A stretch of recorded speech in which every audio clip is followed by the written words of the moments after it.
Imagine this, a man who stared down death in a freezing ocean, who built an empire worth $500 million, and who, at 95, still wakes before sunrise, just to make sure the world hasn't slipped away while he slept. But the fortune he leaves isn't gold, it's a lifetime of silence. That finally speaks, and it's going to break your heart. If this already hurts a little, do me a favor, smash that like button, drop a quick share, and keep listening. Because what comes next is the raw, untold journey of a boy who learned to swallow pain until it turned into power. He came into the world on the last day of May, 1930, in a San Francisco hospital. 11 pounds of stubborn muscle, the nurses nicknamed Samson.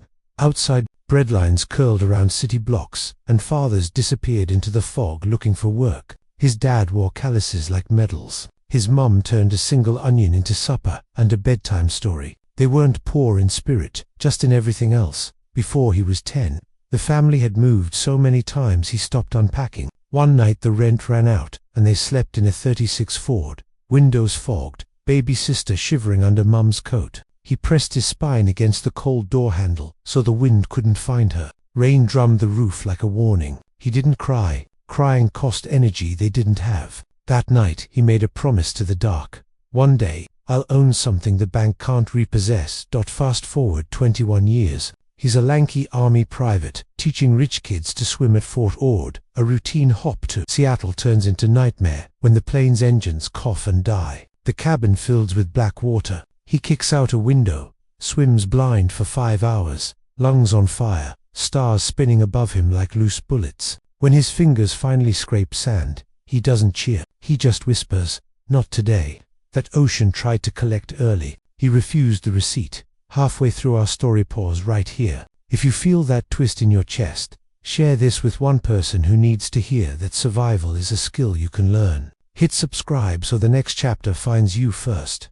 Back on land, Hollywood didn't exactly roll out the red carpet. He dug ditches, poured concrete, slept in his pickup with a .38 under the seat, because dreams don't pay rent. Auditions were brutal. Kid, you're too tall, too quiet, too nothing. He collected 87 no's before breakfast some weeks. But every slammed door taught him rhythm, how light falls, how silence lands heavier than dialogue. Then a broke Italian director mailed him a script with no name on the hero and almost no lines. 15 grand and a plane ticket to Spain. He almost laughed. Instead, he packed one suitcase and a squint sharp enough to cut glass. 3 movies later, the world had a new archetype. The drifter who lets his shadow do the talking. Posters went up in 40 languages. Kids in Tokyo practiced his stare in the mirror. But fame felt like another moving car. He started buying land, ran 550 acres here, a crumbling seaside resort, there fixing what others abandoned. Every restored beam was a nail in the coffin of his childhood. He told a reporter, "I got tired of things leaving me, so I started building things that stay." Behind the camera he was ruthless with minutes. Sets ran like clockwork. 1 take, maybe 2. Crews whispered that working for him felt like standing inside a heartbeat, steady, unstoppable. He turned a broken-down ranch in Carmel into a 5-star hideaway where sheep graze under the same cypress trees he planted with his own hands. Locals still call it the fortress that learned how to smile. Love that refused to be scheduled. 8 kids, 6 mothers, decades of overlapping goodbyes. He could command 100 extras but couldn't say stay without sounding like a stranger. Exits were quiet, a suitcase by the door, a check on the counter, silence thick enough to choke on. He told a friend, "I give them everything except the parts I never learned to give." Then came Christina. No spotlight, no contract, just a hostess at his ranch restaurant who laughed at his dry jokes and never asked for an autograph. For 9 years she cooked him soft scrambled eggs, walked the tide line at dawn, listened to him play scratched Billie Holiday records on a turntable older than both of them. For the first time the fortress door stayed open past sunset. July 18, 2024, a phone call, heart attack, age 61. The blinds in Carmel stayed shut for weeks. The piano gathered dust. He fed the horses but forgot to feed himself. At the private memorial he stood in the back, black suit hanging loose on a frame that once carried the world. When everyone left, he rested one trembling hand on her urn and spoke 3 words only. The Pacific heard. Now the ranch feels bigger. 8 adult children orbit closer barbecues on the lawn.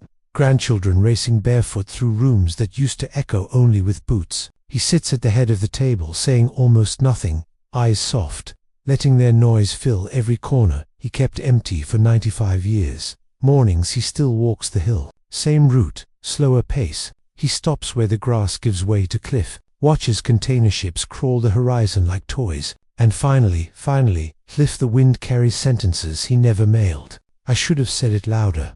I should have stayed longer. I love you. There, I said it. The fortune $500 million and counting will scatter to trusts, conservancies, a jazz scholarship in his mother's name. But the real inheritance is the lesson carved into every restored plank of that ranch. Build whatever you must. Just leave the door unlatched for the people trying to find you. Sun dips, sky bruises purple. He lifts one weathered hand in a small farewell wave, not to us, but to the boy still shivering in that back seat, coat pulled tight. The boy waves back. For the first time, neither of them is cold. If this story cracked something open in you, do 3 quick things before you close the tab. 1. YouTube knows real stories still matter. 2. Subscribe. I drop a new one every Tuesday. 3. Share it with the one person who needs permission to forgive their own silence, because somewhere tonight another kid is learning that pain, swallowed young, can become power later. Let them hear they're not alone. Hit share. I'll see you in the next one.